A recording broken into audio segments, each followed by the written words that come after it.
تعال اقول لك على ميزه جامده في تليفونك. لما تيجي تاخد اي صوره انت عايزها، تضغط على الشاشه بالشكل ده وتلتقط الصوره اللي انت عايزها بدون ما تلمس الزراير الجانبيه، وبطريقه سهله وبسيطه. صلى على النبي واعمل لايك ومتابعه. وتعالى اقول لك على الطريقه.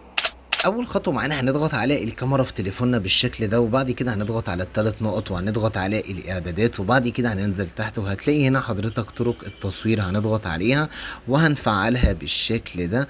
وهنا حضرتك لما تلمس الشاشه او تشاور للتليفون بتاعك بالشكل ده تقدر تلتقط صوره. هنروح على الكاميرا بتاعتنا وهنضغط على الشاشه بالشكل ده، نقدر نلتقط الصوره اللي احنا عايزينها. وبرده لما نشاور للكاميرا بتاعتنا لو احنا بنتصور سيلفي بالشكل ده الصورة هتلتقط معانا، وبطريقة سهلة وبسيطة. جربوا الطريقة وقولوا لي رأيكم في التعليقات.